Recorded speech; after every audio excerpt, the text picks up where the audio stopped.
When I was 14 years old, I picked up my first cigarette so I could look tough as I walked into my first fist fight. I was scared out of my mind.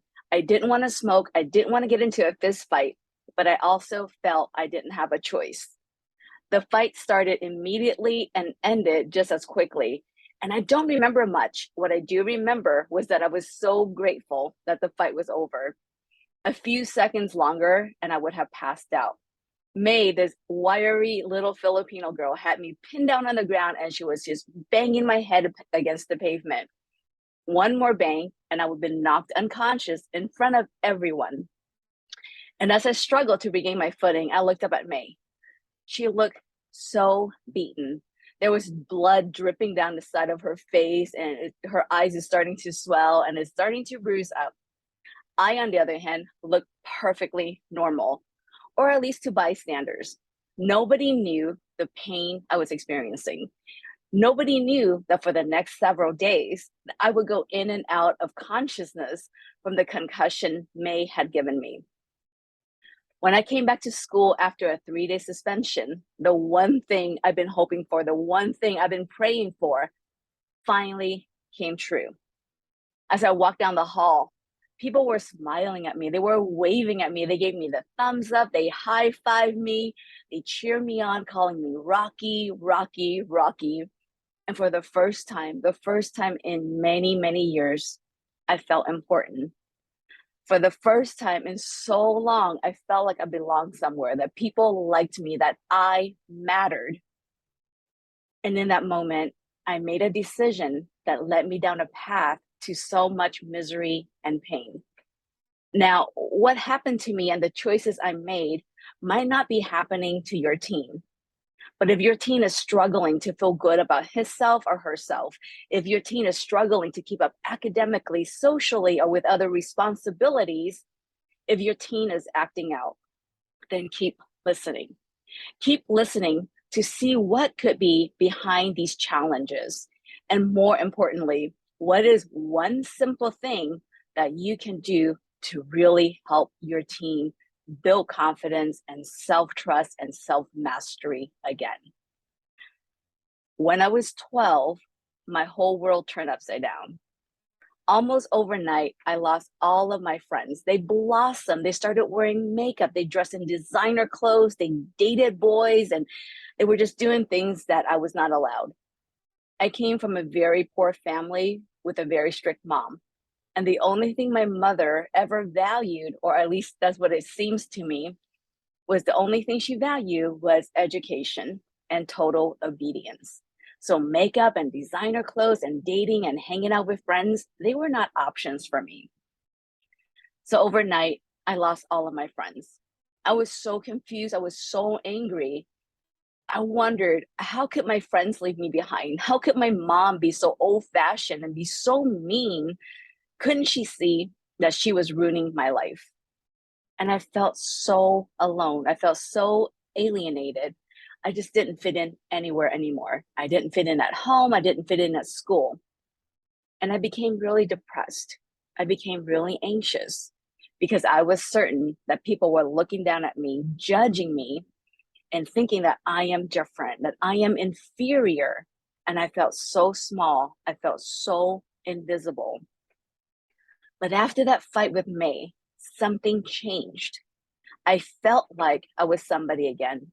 I felt like I finally belonged, something I was so desperate to have, I finally have, that I belong somewhere, that I matter to people.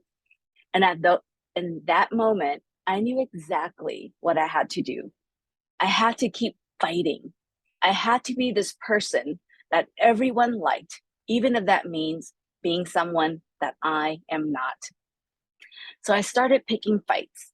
And at first, I thought I found my solution. I thought I found the secret to being loved and accepted, but I was wrong. I was doing something that was way out of alignment with who I was. And with every single fight I got into, with every single person I hurt, a small piece of me faded away. I was becoming a bully, and I hated the life I had created for myself. And I hated myself even more.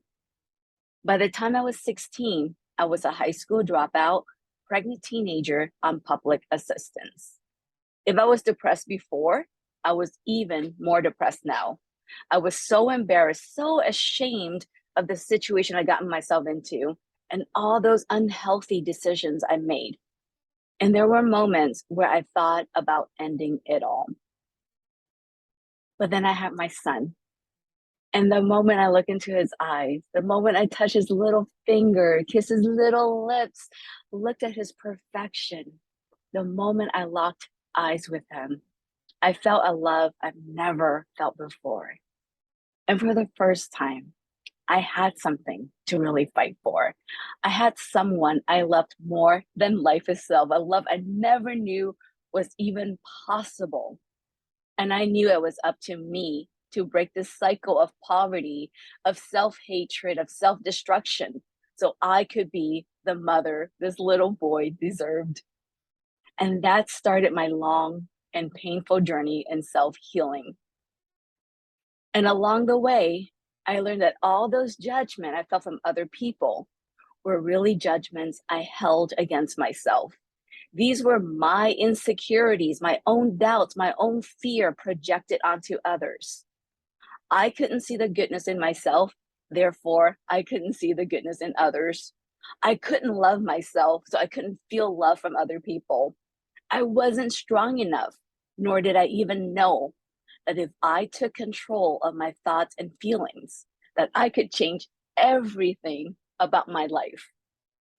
And as my healing journey continued, little by little, I let go of my self-judgment and learned to love myself, flaws and all. And that ignited my passion to help teens build unshakable confidence, to build a level of self-esteem and self-love that is so high that they are their own powerhouse, that nothing can knock them down. At the age of 23, I became a nurse practitioner. 7 years later, I opened up Teen Choice Medical Center. And this is a clinic where teens can come to receive support and guidance to make really healthy, positive life choices. And I ran that clinic until my late 30s. At that point, I transitioned into becoming a confidence coach and a mindset mentor. I no longer wanted to medicate my patient. Instead, I discovered new ways to help my clients achieve that love, that level of mindset needed for success and for happiness. And that's what I want to share with you today.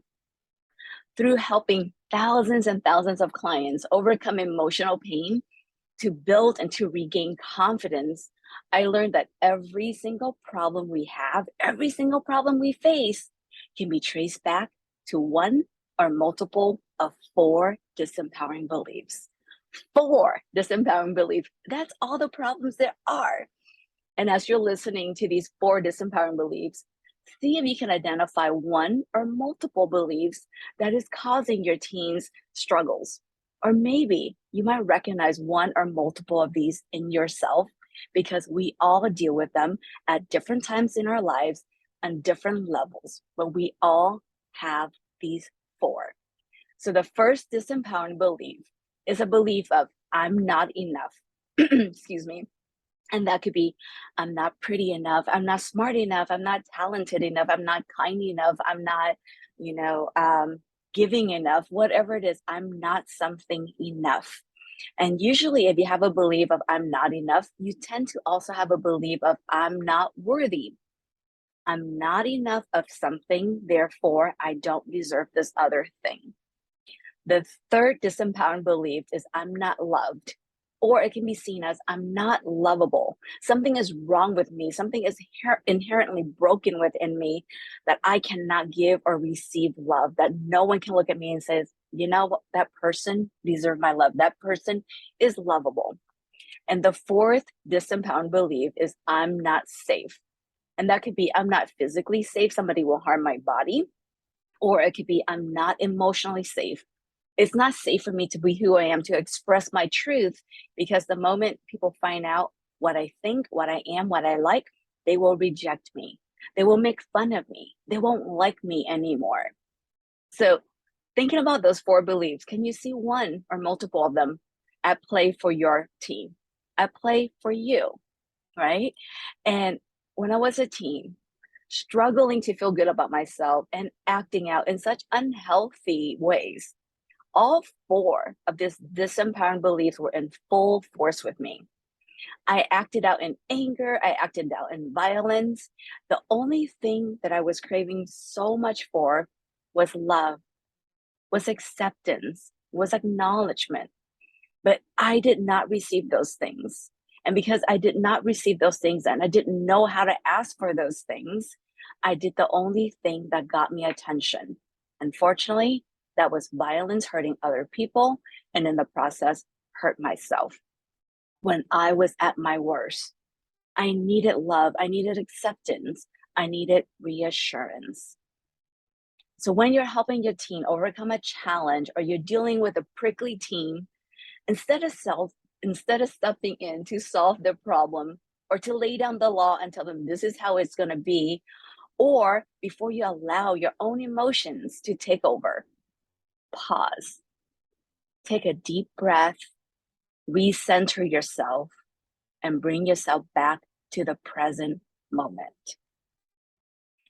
Pause, take a deep breath, and ask yourself, which of these four disempowering beliefs is at play right now for my team? Asking yourself that question is going to give you some insight into why your teen is thinking, feeling, or acting a certain way. It also will help you to separate your teen's action from who they are. Too often, we link behavior to identity instead of looking at the action as a symptom of something deeper, a symptom of one or more of the four disempowering beliefs. And just like in medicine, when I was practicing medicine, if we only treated the symptoms and ignore the underlying cause, we only prolong the problem. And more severe symptoms can emerge as a result. So be willing to pause and look a little deeper. Be willing to take those deep breaths, as many as you need, to release what's triggering you. Because your team isn't the only one dealing with one or more of those disempowering beliefs. Their action, their behavior will trigger something within yourself. So take those deep breaths and be willing to set them aside and reconnect to that love you have for your team. Reconnect to that love you have for yourself. Reconnect to your parenting power. Take more deep breaths. I mean, they're free and they're easy to do. Take more deep breath and be present in the moment with your team. And ask your team this one very simple question. How can I support you right now? Now, I know that question is incredibly simple, and you might have asked that before, but let me just bring it back. How can I support you right now is such a powerful question because it shows your team that you are on their side, right? That you care about what's going on with them and you care about helping them through this in a way that they need, not in a way that you think they need. Second, it gives the teen an opportunity to learn that it is okay to need support, to ask for support, to receive support. Third, it gives your teen an opportunity to examine, to learn, to understand their needs and understand how to get their needs met in a healthy, positive way. Fourth, it helps them to build confidence because as they learn to manage their emotion and to solve their own problems, they're going to learn to trust themselves and trust their judgment. They will see that, yeah, a problem will exist, but I am resourceful. I can figure this out. And if I can't, I can go and ask for extra support. And the bonus, of course, is creating a deeper, more bonded relationship with your team. And who wouldn't want that, right? So even if your teen answer that question with, there's nothing you can do, or I don't know, or, nothing, or total silence, or eye roll, any of those things that your teen might do, it's not for nothing. Just by you asking and asking consistently will give your teen reassurance that they matter to you, that they are safe with you, that you are here for them, to support them, right? Just by asking that one simple question will leave that space for them to step into when they are ready. And of course, following up with the I love you, I'm here for you whenever you are ready, just let me know. Those little things you can add in can really strengthen that feeling of reassurance and safety for your team.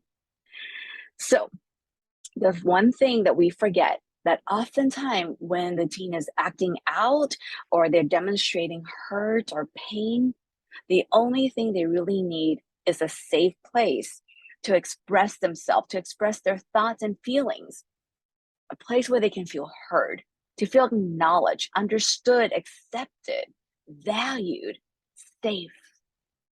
You showing up to them this way and showing up to them consistently with this one simple question can help your team build that confidence and strengthen their self-belief and help them to know and embody the fact that they are good enough, that they are worthy, they are loved, and they are safe. Now, I know as a team, if I had that safe space where I felt heard and acknowledged and understood and loved and accepted and safe, I would not need to carry so much fear and self doubt and anger or any of that with me. I wouldn't need that tough exterior for my personal safety. If I had a safe place back then where I could try out a new way of thinking, a new way of being, a new way of just doing things, that would have helped me tremendously. That would have helped me to learn that I am good enough, that I am worthy, that I am loved and lovable, and that I am safe to be me. So let me leave you with this one simple question. On a scale of 0 to 10, how willing are you to be your teen's safe spot?